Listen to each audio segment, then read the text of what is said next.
Chapter 10 vector algebra में हम लोग स्टार्टिंग में एक्सरसाइज 10.1 के लिए कुछ है नहीं। टाइप्स ऑफ वेक्टर जब बताऊंगा तो टाइप्स ऑफ वेक्टर से आपका एक्सरसाइज 10.1 कंप्लीट हो जाएंगे। लेकिन इसके अलावा भी जब आप बुक ओपन करिएगा तो देखिएगा एक्सरसाइज 10.1 का इंट्रोडक्शन पार्ट में डायरेक्शन कोसाइन और डायरेक्शन रेशियो का भी कॉन्सेप्ट दिया हुआ है। तो एक्सरसाइज 10.1 में डायरेक्शन कोसाइन और डायरेक्शन रेशियो का कॉन्सेप्ट तो यूज नहीं होंगे, हाँ, लेकिन जब आगे का एक्सरसाइज जब करेंगे तो वहां पे वो उसका यूज होगा। तो जैसे जैसे बुक में दिया हुआ वैसे वैसे आपको बताते चलता हूँ, है ना। ऐसा नहीं कि अभी जरूरत नहीं है तो इसको स्किप करते हैं, आगे बताएंगे। भाई एनसीईआरटी बुक को सोच समझ के ही बनाए होंगे ना कि हाँ किस टॉपिक को कहाँ पे बताना है, ठीक है। तो बुक के अनुसार चलते हैं अब स्टार्ट करते हैं। तो अब फर्स्ट पॉइंट माइंड में आता है कि आखिर वेक्टर होता क्या है। तो एक क्वेश्चन राइज होगा कि फिजिक्स में हम लोग पढ़ते हैं दो क्वांटिटी, फिजिकल क्वांटिटी दो होते हैं, एक वेक्टर क्वांटिटी और एक स्केलर क्वांटिटी। जैसे हम लोग को पता है कि वेक्टर क्वांटिटी में सिर्फ मैग्नीट्यूड और डायरेक्शन दोनों होते हैं, लेकिन स्केलर क्वांटिटी में ओनली मैग्नीट्यूड होता है। जैसे मैं एग्जांपल लेता हूं तो डिस्टेंस में सिर्फ क्या लेते हैं 10 किलोमीटर, मास, ठीक है। ये सब क्या है स्केलर क्वांटिटी है। वेक्टर में मैग्नीट्यूड और डायरेक्शन दोनों रहेंगे। तो बात कर रहा है वेक्टर मैग्नीट्यूड और डायरेक्शन, तो कोई एक लाइन को समझ में आई बात, एक लाइन को मुझे इंडिकेट करना है क्या चीज में, डायरेक्शन हो उसमें। तो कैसे रिप्रेजेंट करेंगे, अगर एक लाइन ऐसे ड्रॉ कर दिया और इसमें एरो लगा दिया तो मैं बोल सकता हूं ना कि ये इस लाइन जो है ये डायरेक्टेड है किसी एक डायरेक्शन में, क्लियर ना। तो बस वहीं से मैंने अब वो सारा कॉन्सेप्ट जो वेक्टर क्वांटिटी है स्केलर क्वांटिटी है वो फिजिक्स वाला कॉन्सेप्ट नहीं पढ़ना है। क्लास 12 में पढ़ना क्या है, वेक्टर का एडिशन, सब्ट्रैक्शन, मल्टीप्लीकेशन, ये सब पढ़ना है हम लोग को, ठीक है। तो चलिए पहला तो आया कि भाई आखिर ये वेक्टर है क्या। तो सिंपली अगर हम बोल दें कि वेक्टर है क्या तो हम बोलेंगे डायरेक्टेड लाइन, डायरेक्टेड लाइन, एक लाइन जिसमें डायरेक्शन दिया हुआ है। तो फिगर से देखें ये हो गया डायरेक्टेड लाइन, क्लियर। अब दोनों डायरेक्शन में रह सकता है नहीं, लेकिन दोनों डायरेक्शन में सिर्फ एक डायरेक्शन में इंडिकेट रहेगा। तो ऐसे भी हम लोग इसको बोलते हैं रे, तो इसको हम लोग बोलते हैं इनिशियल पॉइंट एंड इसको बोलते हैं हम लोग टर्मिनल पॉइंट, ठीक है। तो directed line is called vector, बोल सकते हैं सिंपल वे में, क्लियर ना। चलिए नाउ अब मैं कुछ एग्जांपल लेता हूँ उसको इंडिकेट करते हैं। जैसे कि मान लीजिए एक डायरेक्टेड लाइन है तो इसको मैं मान लिया कि ए और ए लिख के ऊपर में एक डायरेक्टेड लाइन का सिंबल दे दिए, तो ये क्या शो कर रहा है, वेक्टर ए शो कर रहा है। यदि मैं फिर से लूं ऐसा एक एग्जांपल, यहाँ पे पॉइंट ए ले लेता हूं, यहाँ पे बी, तो ए बी किधर डायरेक्टेड है, ए से बी की ओर, तो हम डायरेक्टेड लाइन इस तरह से लिखेंगे। अगर यही रहता है इस टाइप का ए बी, तो इनिशियल पॉइंट अब ये हो गया और इधर टर्मिनल पॉइंट हो गया, ठीक है ना। तो मैं इसको बोल सकता हूँ क्या, बी से कहा जा रहा है ए की ओर, बी ए और डायरेक्टेड लाइन इस डायरेक्शन, ठीक है। तो ये तो हुआ रिप्रेजेंटेशन, कैसे हम किसी वेक्टर को रिप्रेजेंट करते हैं। मैग्नीट्यूड का अगर बात करें कि हाँ भाई कि वेक्टर तो है, चलिए अभी फील नहीं आएगा कि वेक्टर आखिर होता क्या, बस अभी तो इतना जानेंगे कि एक डायरेक्टेड लाइन है। आगे वाले एक्सरसाइज में देखेंगे कि किसी वेक्टर को हम कैसे रिप्रेजेंट करते हैं। ये वेक्टर जो पढ़ रहे हैं ना, तो ये सब 3D का इमेजिनेशन का पूरा वर्क है। आपको इमेजिन करना आना चाहिए कि 3D में, 2D तो अभी तक क्लास 10 तक 2D में ही खेलते रहे हैं, ठीक है। कुछ कॉन्सेप्ट 3D का 11th में भी पढ़ चुके हैं तो ज्यादा प्रॉब्लम होंगे नहीं। तो इमेजिनेशन करना है 3D का, 3D फिगर का। तो मैग्नीट्यूड का अगर बात करें तो मैग्नीट्यूड है क्या, तो बोल सकते हैं कि लेंथ ऑफ डायरेक्टेड लाइन। अब लाइन तो है, डायरेक्टेड लाइन तो है, तो इसका टोटल लेंथ क्या कहलाएगा, मैग्नीट्यूड। तो इसी का बात करते हैं, इसका मैग्नीट्यूड क्या होगा, तो ए वेक्टर का मॉडुलस। इसका मैग्नीट्यूड क्या होगा, तो ए बी वेक्टर का मॉडुलस। इसका अगर बोलें तो बी ए वेक्टर का मॉडुलस। ये क्या निकल के आ जाएंगे, मैग्नीट्यूड निकल के आ जाएगा ना। अब पोजीशन वेक्टर का बात करते हैं कि आखिर पोजीशन वेक्टर है क्या। तो चलिए अब यहां से 3D इमेजिनेशन करते हैं। 3D में x axis, y axis and z axis तीनों होता है। मान लिया ये एक्स है, वाई है, जेड है। तो ध्यान से देखिएगा, ये y और z तो 2D में लगेगा कि हाँ ये प्लेन पे है, लेकिन ये x एक्चुअली में ना इस टाइप से है x। तो इस तरह से हम इस 2D प्लेन पे कैसे ड्रॉ करें, समझ में आ रही है बात। y इधर है, z इधर है और x इधर है, ठीक है। तो तीनों लाइन, ये x अभी भूल जाइए, ये x है कैसे, इस टाइप से है। तो ये x y के साथ 90 डिग्री बना रहा, ये x z के साथ 90 डिग्री, ये फिर y z के साथ 90 डिग्री। तो फिगर इस टाइप का बनता है 3D में, समझ में आई बात। तो इसको हम हवा में तो ड्रॉ नहीं कर सकते हैं, इसीलिए x को हम लोग इस टाइप से इधर खींच लेते हैं, इसको बोले x। इसमें 3D फिगर बनाऊं यदि मैं, तो देखते हैं कैसे बनता है।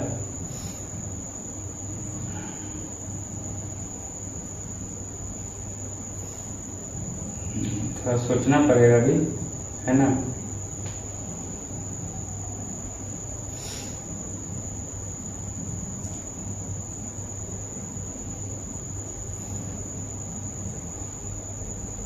चलिए मान लिया कि ये 3D फिगर है, क्लियर।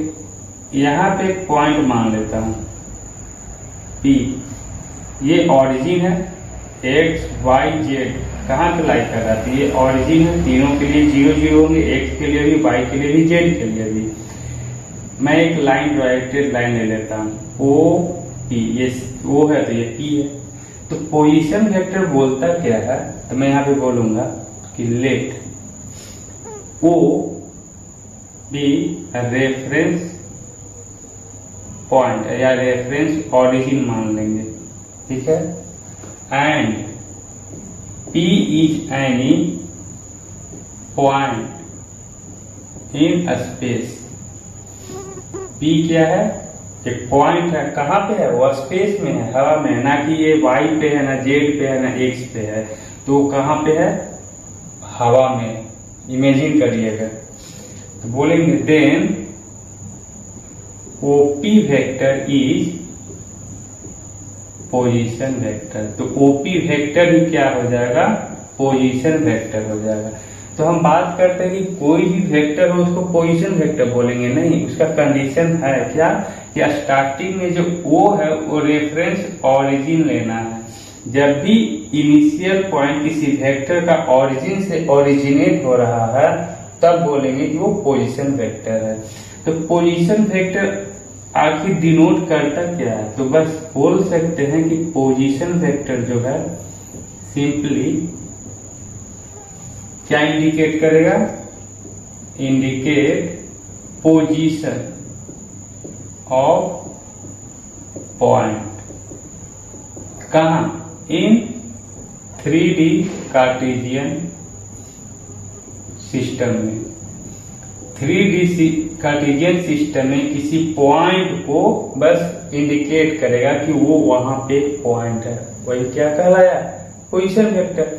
पोजीशन वेक्टर कुछ है नहीं, किसी मान लो 3D फिगर, 3D में स्पेस में पॉइंट ले लीजिए तो पॉइंट को क्या शो करेगा, वो पोजीशन है, कौन बताएगा, पोजीशन वेक्टर। तो हमेशा लेंगे कहां से, ऑरिजिन को रेफरेंस मान के, बस इतना क्लियर काफी। इसका फिर मैग्नीट्यूड का अगर बात करेंगे, तो मैग्नीट्यूड का अगर बात करें तो अगेन वही हो जाएगा ओपी वेक्टर का मॉडुलस। रेफरेंस में अगर हम ले लेते हैं ना, इसको मान लिया आर, समझ में आई बात। तो इसको हम आर वेक्टर भी तो ले सकते हैं, मैग्नीट्यूड का भी बात छोड़ दीजिए, तो मैग्नीट्यूड हो गया। तो ये ओपी वेक्टर जो है उसको हम आर वेक्टर से हम मान लिया।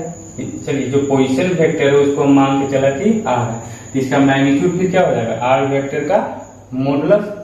तो ये जो आर मॉडुलस जब निकालेंगे ना, आर वेक्टर का मॉडुलस, तो ये आर मैग्नीट्यूड निकल के आएंगे बाहर। ये आर आएगा क्या, अब पॉइंट पी है तो इसका कोऑर्डिनेट होगा क्या, एक्स वाई जेड। कोई पॉइंट पी है स्पेस में तो उसका कोऑर्डिनेट क्या हो जाएगा, एक्स वाई जेड। क्लियर ना। तो इसका आर निकलेगा कैसे, इस पोजीशन वेक्टर का लेंथ निकलेगा कैसे, तो x square plus y square plus z square का अंडर रूट।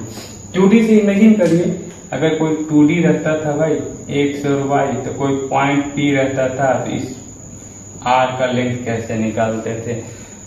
ठीक है, तो उसी तरह से सिमिलरली आर, ये जो पोजीशन वेक्टर का लेंथ है, बस तीनों कोऑर्डिनेट का स्क्वायर करके अंडर रूट निकाल दीजिए, तो ये क्या निकल जाएगा, पोजीशन वेक्टर का लेंथ निकल जाएगा। तो अभी हम सिर्फ बात कर क्या क्या किए, डायरेक्टेड लाइन क्या होता है, मैग्नीट्यूड क्या होता है, और एक पोजीशन वेक्टर होता है। बस पोजीशन वेक्टर में बस माइंड में ये बात याद रखना है कि इनिशियल पॉइंट ओरिजिन होगा और कोई भी पॉइंट स्पेस में ले लिए तो उस ओरिजिन से डायरेक्टेड लाइन को ही क्या बोलते हैं, पोजीशन वेक्टर। पोजीशन वेक्टर क्या इंडिकेट करेगा, किसी पॉइंट का पोजीशन इंडिकेट करेगा 3D कार्टेशियन सिस्टम में। तो इतना नोट करिए, फिर आगे देखते हैं।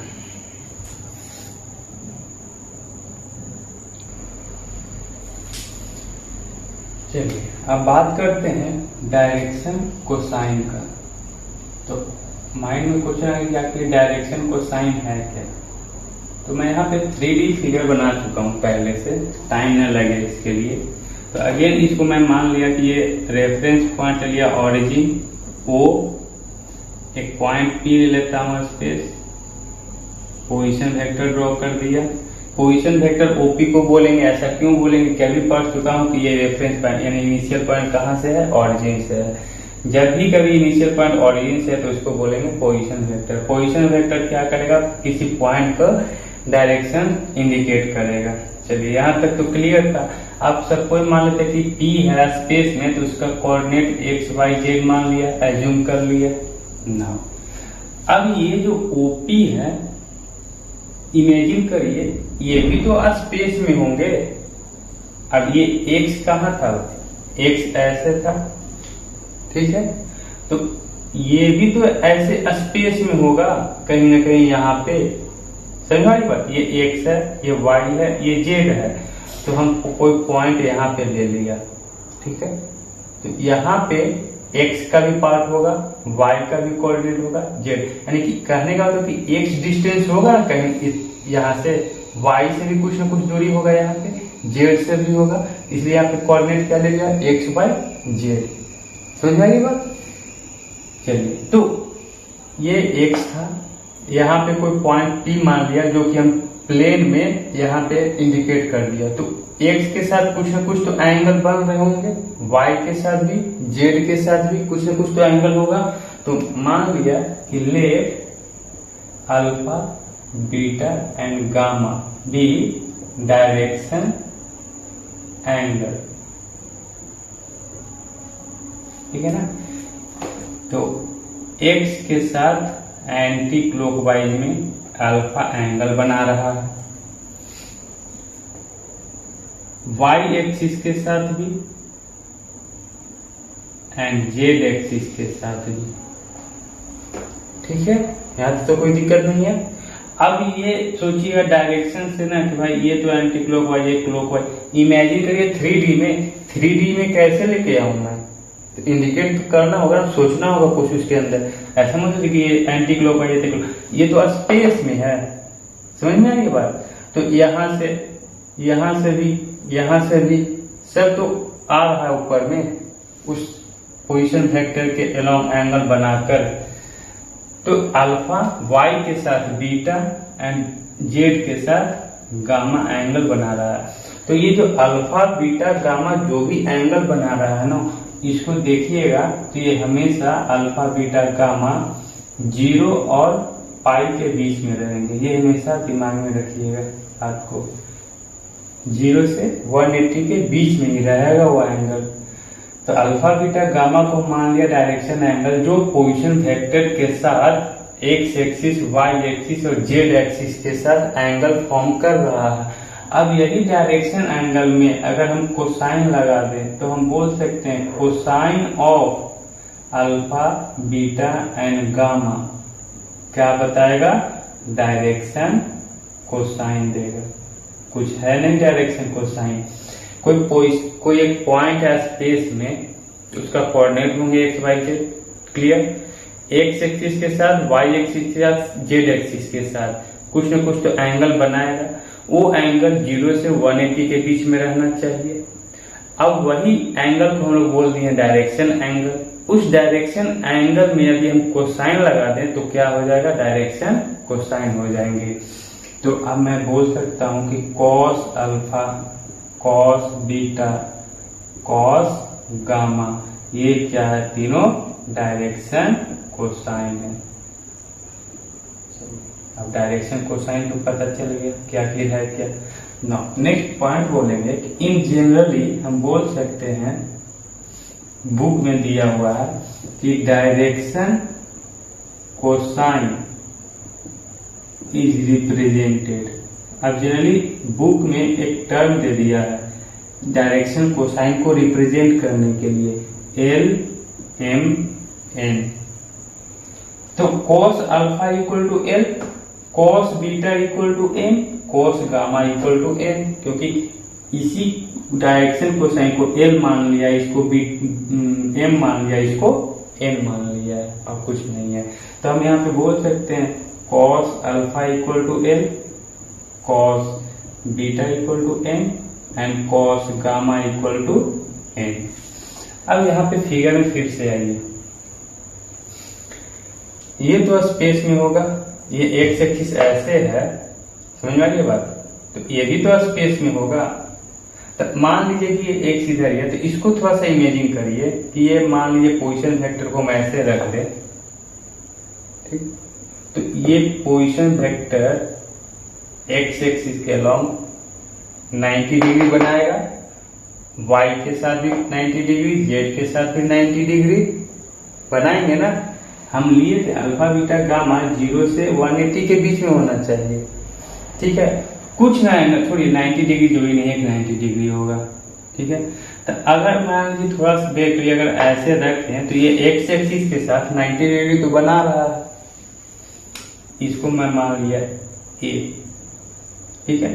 तो इसको ओपी को ये उठा दीजिए ऐसे, तो ये यहां से लेके यहां तक इसको ज्वाइन कर देंगे तो एक ट्रायंगल बनेंगे ना। फील करिएगा, ओपी है ऐसे स्पेस में एक्स एक्सिस पे, तो यहां से लेके ये परपेंडिकुलर लाइन, ये बेस हो गया, और इसको ज्वाइन कर देंगे तो हाइपोटेनस एक राइट ट्रायंगल तो बनेगा। वो राइट ट्रायंगल को मैं यहाँ पे एज्यूम कर लेता हूँ ऐसा, इसको ए ले लेता हूं, ये ज्वाइन किया तो ये पी हो गया और ये ओ मान लिया। ये एंगल पोजीशन वेक्टर ए के साथ कितना एंगल बना रहा है, अल्फा। ऑरिजिन पे 90 डिग्री बना रहा है, लेकिन ये एक्स एक्सिस के साथ अल्फा एंगल बना रहा है, जो कि अल्फा एंगल ले लिया, समझ में आया।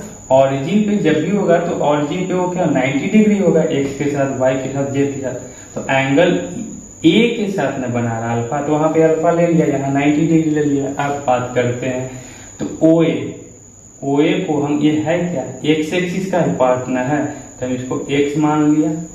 इसके पहले इंट्रोडक्शन पार्ट में बताया कि ओपी जो पोजीशन वेक्टर है, समझ में आ रही बात, ये ऑरिजिन है, तो ओपी पोजीशन वेक्टर को ही हम आर वेक्टर मान लिए थे, और आर वेक्टर के मैग्नीट्यूड को ही हम आर बोलते हैं। तो इसको हम आर बोल सकते हैं कि एपी क्या है, आर। नौ इसमें कॉस अल्फा लगाएंगे, तो बेस अपॉन हाइपोटेनस, ठीक है। उसी तरह से सिमिलरली मैं यहाँ पे लिख सकता हूँ कि cos alpha equal to x upon r. Similarly y वाला पार्ट को फिर से ट्रायंगल बनाएंगे तो वहां पे बनेगा cos beta equal to y वाला पार्ट लेंगे तो ये y वाला पार्ट हो जाएगा बेस upon r. Again cos gamma लेंगे तो क्या हो जाएगा z अपॉन आर। अब r का हम बोले थे कि r क्या है, एक मैग्नीट्यूड है, तो ये मैग्नीट्यूड पोजीशन वेक्टर का कैसे निकलेगा, x square plus y square plus z square का अंडर रूट। तो मैं लिख सकता हूँ x upon x square plus y square plus z square का अंडर रूट किसका, कॉस अल्फा के लिए। अगेन कॉस बीटा के लिए बोलेंगे y upon x square plus y square plus z square का अंडर रूट। कॉस गामा के लिए बोल दूंगा z upon x square plus y square plus z square का अंडर रूट। अब कॉस अल्फा को क्या माने थे, एल, तो हम यहाँ पे ये भी लिख सकते हैं, इसके जगह एल, इसके जगह एम एंड इसके जगह एन भी। तो हम डायरेक्ट बोलते हैं L equal to x upon ना M equal to Y upon this and N equal to Z upon this. तो ये तो मैग्नीट्यूड था किसका, आर का। तो यहां से देखिए बात क्या होगा, l equal to x upon, ये किसके जगह आया, आर के जगह, तो एक्स अपॉन आर ये भी बोल सकते हैं। N equal to Y upon r and N equal to Z upon r. ठीक है, ये सब रिलेशन काम आएंगे जब डायरेक्शन कोसाइन आपसे पूछेगा। डायरेक्शन कोसाइन कैसे पूछेगा, आपको कोऑर्डिनेट दे देंगे एक्स वाई जेड या फिर डायरेक्शन रेशियो दे देगा। तो अब माइंड में आएगा कि डायरेक्शन रेशियो क्या है, तो चलिए उसी का बात करते हैं। पहले इतना नोट कर लीजिए।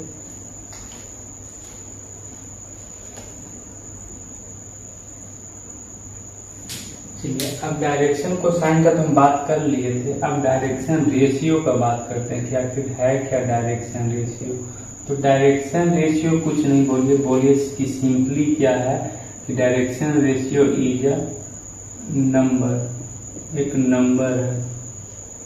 नंबर क्या है, तो मान लिया is number that is a b सी।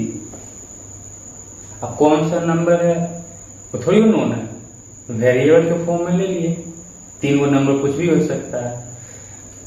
तो अब ये जो तीनों नंबर लिया, तो अब आगे बोल रहा है इस नंबर और डायरेक्शन कोसाइन हमेशा सेम प्रोपोर्शनल में होंगे। Direction ratio is a number that is a b c which is proportional to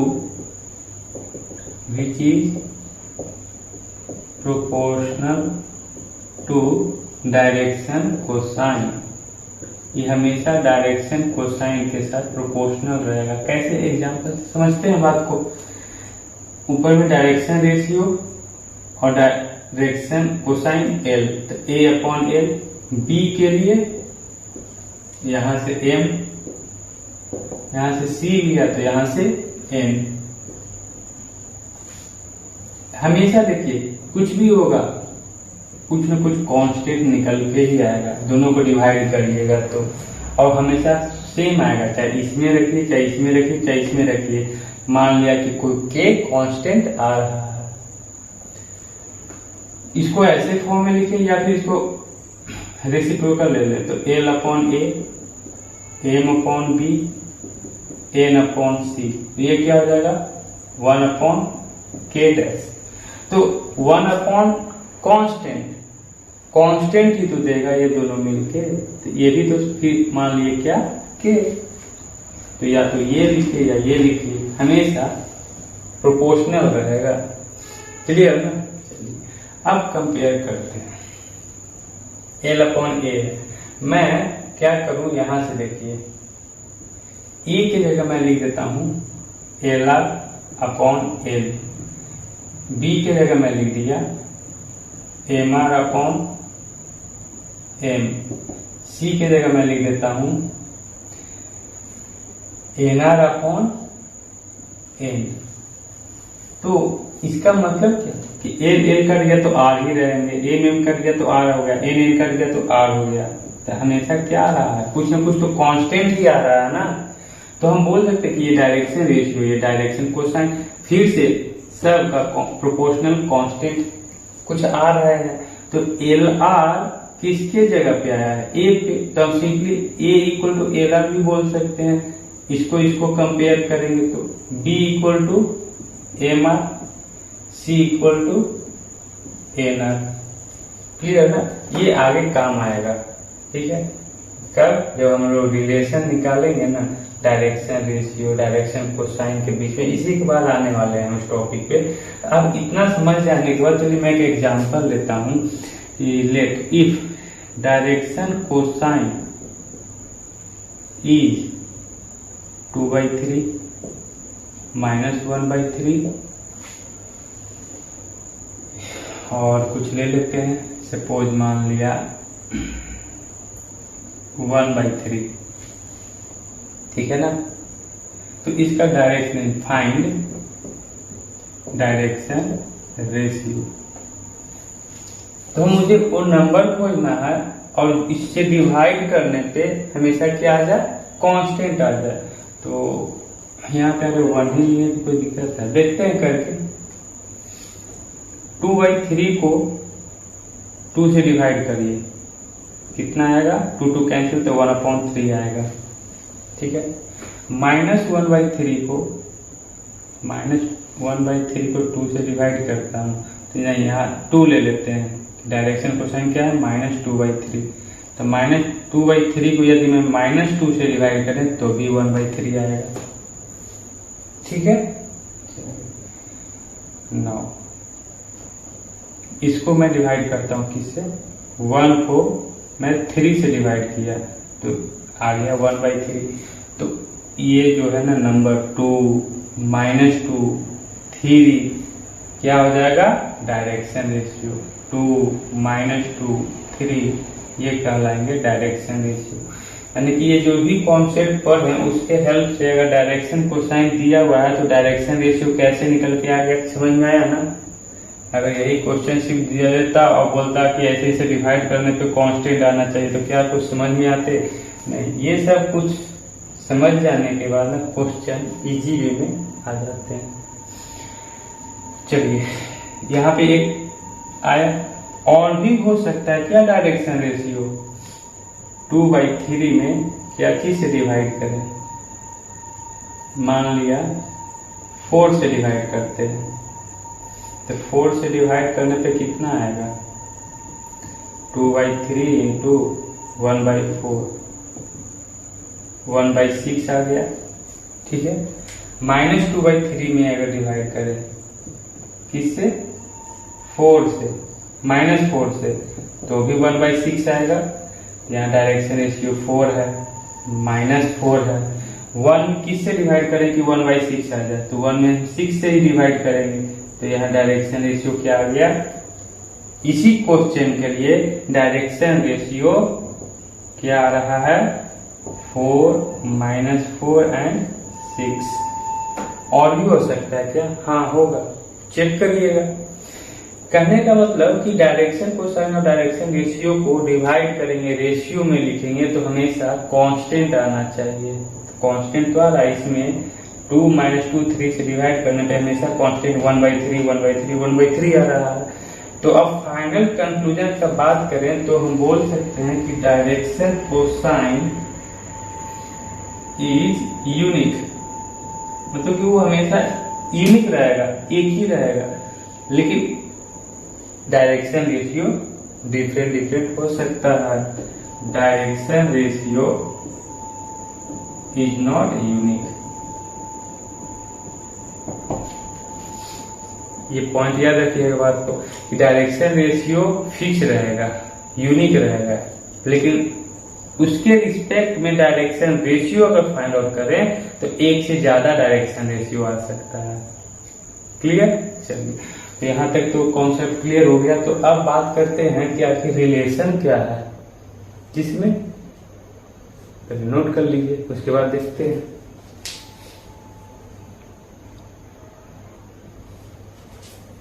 चलिए अब देखते हैं हम लोग रिलेशन बिटवीन डायरेक्शन कोसाइन। ठीक है, तो डायरेक्शन कोसाइन है क्या, एल एम एन। तो इसी के आपस में क्या रिलेशन है वो फाइंड आउट करवा रहा हूं आपको। ठीक है ना, तो देखिए ये जो चीज है x square plus y square plus z square का अंडर रूट, ये आया क्या, ये था क्या, क्या निकालने का बताया था, पोजीशन वेक्टर का मैग्नीट्यूड या फिर पोजीशन वेक्टर का लेंथ बोला था। तो पोजीशन वेक्टर को मैं आर वेक्टर का मैग्नीट्यूड भी बोला था, या फिर उसको आप यही लिख दीजिए आर वेक्टर का मैग्नीट्यूड। ठीक है, बोले थे ना कि ऑरिजिन से ये है पी, ये ऑरिजिन है तो इसी को आर वेक्टर भी तुम मान लेते हैं। कि आर वेक्टर डायरेक्टेड लाइन को इंडिकेट करेगा और इसमें मैग्नीट्यूड ले ले तो ये पूरा लेंथ इंडिकेट करेगा। दोनों तरफ स्क्वायरिंग कर दें तो x square y square z square, इसका लिख सकते हैं आर वेक्टर का होल स्क्वायर। ठीक है ना, इसको और इसको रिलेशन को यूज करते हैं तो l equal to x upon r vector का मैग्नीट्यूड की जगह मैं आर भी तो बोला था कि आर ले लिया, क्योंकि आर क्या है, मैग्नीट्यूड। तो यहां से आपको एक्स इक्वल टू क्या निकल के आएगा, एल आर। इसको लेते हैं m equal to Y upon r, तो यहां से वाई इक्वल टू आ जाएगा एम आर। यहां से ले ले, ये पहले से मैं लिख दिया हूं क्योंकि ये ऑलरेडी हम लोग पढ़ चुके हैं। अभी तक जितना बात किया यही सब पे तो टॉपिक पे तो बात किया हूं। तो इसका यूज था तो मैं डायरेक्ट अगर इसमें वैल्यू पुट कर देता तो आप कंफ्यूज हो जाते हैं कि ये सब कहां से आ गया, क्योंकि अभी फर्स्ट टाइम नए आप लोग पढ़ ही रहे हैं। तो मैं अभी ये सब बता चुका था, फिर भी मैं लिख दिया कि देखिए ये सब आ कहां से रहा है। तो n equal to Z upon r, तो मैं यहाँ पे जेड इक्वल टू लिख सकते हैं एन आर। ये एक्स वाई और जेड का वैल्यू यहाँ पे पुट कर दें तो एक्स स्क्वायर है, तो एक्स स्क्वायर की जगह क्या हो जाएगा, एल स्क्वायर आर स्क्वायर। ठीक है, वाई की जगह एम स्क्वायर आर स्क्वायर, जेड की जगह एन स्क्वायर आर स्क्वायर। ये आर वेक्टर का मैग्नीट्यूड यानी आर ही स्क्वायर लिख दे तो कोई दिक्कत है, आर स्क्वायर सब कैंसिल हो गया तो l square plus m square plus n square equal to 1। तो ये रिलेशन है आपको डायरेक्शन कोसाइन के बीच में कि l square m square plus n square equal to 1 होते हैं। ठीक है, नाउ एक बात और देखते हैं, क्या इससे पहले हम बोला था, क्या पढ़ चुके हैं ऑलरेडी। देखिए क्या पढ़ रहे थे कि डायरेक्शन रेशियो और डायरेक्शन कोसाइन का दोनों आपस में क्या होते हैं, प्रोपोर्शनल होते हैं, यानी कि A upon L, B upon M, C upon N. ये कोई कांस्टेंट के दोनों का रेशियो निकालेंगे तो हमेशा कोई ना कोई कांस्टेंट के इक्वल होगा। अभी हम एग्जांपल से आपको बताया भी, इसी चीज को हम ये भी बोले थे कि इसको हम ऐसे भी लिख सकते हैं l upon A, M upon B, N upon c equal to 1 by k dash. K constant है, कांस्टेंट 1 को डिवाइड करेंगे कांस्टेंट से तो कुछ ना कुछ तो कांस्टेंट ही देगा ना, इसी चीज को ऐसे ही लिख सकते हैं। नाउ यहां से कंपेयर करें तो एल इक्वल टू क्या हो सकता है, ए के, एम इक्वल टू बी के एंड एन इक्वल टू सी के। तो अब ये रिलेशन इसमें पुट करते हैं तो क्या आता है देखते हैं। नाउ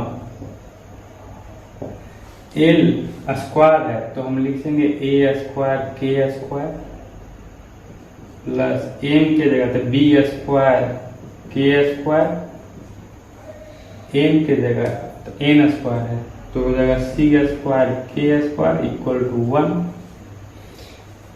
के स्क्वायर कॉमन ले लूं, A square B square C square equal to 1, सब उधर लेके चला गया तो डिवाइड में A square B square C square, तो K equal to 1 upon A square B square C square का अंडर रूट। ये के का वैल्यू आ गया है। अभी अभी हम बोला कि L equal to a into k, तो यहां से अब के का वैल्यू पुट कर देंगे तो L इक्वल टू क्या आ जाएंगे, a upon A square B square C square का अंडर रूट आ जाएगा ना, a इंटू के की जगह 1 अपॉन इतना। Similarly m equal to b into k की जगह क्या है, a square B square C square का अंडर रूट। तो इसी को हम यहाँ पे ऐसे b अपॉन लिख देते हैं ना, n इक्वल टू तो c अपॉन ए स्क्वायर बी स्क्वायर सी स्क्वायर का अंडर रूट। ये तीनों फॉर्मूला इंपॉर्टेंट है। कैसे भाई, यदि डायरेक्शन रेशियो दिया हुआ है तो डायरेक्शन रेशियो क्या है, एक नंबर है, और नंबर को हम क्या माने थे, ए बी सी, तो है ना ए बी सी, उसको कैलकुलेट कर देंगे तो एल मिल जाएगा, ऐसे कैलकुलेट करेंगे तो एम मिलेगा, एल ऐसे करेंगे तो एम मिल जाएगा। तो डायरेक्शन रेशियो दिया हुआ है तो डायरेक्शन कोसाइन कैसे फाइंड आउट करेंगे, ये रिलेशन है। कहां से आया, ये सारा कॉन्सेप्ट बताया आपको। डायरेक्शन कोसाइन दिया हुआ है तो उसके हेल्प से लोग डायरेक्शन रेशियो कैसे निकालते हैं, तो वो भी हम एक एग्जांपल करवाए थे और इधर से भी निकल के आ जाएंगे। तो इतना ही कॉन्सेप्ट इनफ है। अच्छे से अगर फर्स्ट टाइम पढ़ रहे हैं तो बहुत कुछ नहीं दिमाग में आ रहा हो, कोई बात नहीं, वीडियो को बार बार रिपीट करके देखिए, आपको डेफिनेटली समझ में आ जाएगा। और एक बार जब दिमाग में बैठ गया ना तो इंटरेस्टिंग लगेंगे और ये कहीं भूलिएगा भी नहीं, स्किप मत करिएगा। तो लगेंगे स्टार्टिंग में है तो इधर से उधर कर रहा हूँ तो बहुत कुछ नहीं समझ में आएगा, लेकिन घबराइएगा नहीं, वीडियो को 1 से 2 बार जरूर देखिएगा, आपको समझ में आ जाएगा। ठीक है ना, ये था क्या एक्सरसाइज 10.1 में ये सब यूज होंगे, नहीं यूज क्या होंगे। तो अब जो हम बताने जा रहे हैं क्या, टाइप्स ऑफ वेक्टर, उसी पे सारा एक्सरसाइज है। तो टाइप्स ऑफ वेक्टर देख लेते हैं क्या है, उसके बाद हम एक्सरसाइज नेक्स्ट वीडियो में देख लेंगे। जो भी क्वेश्चन होंगे तो इसे नोट कर लीजिए।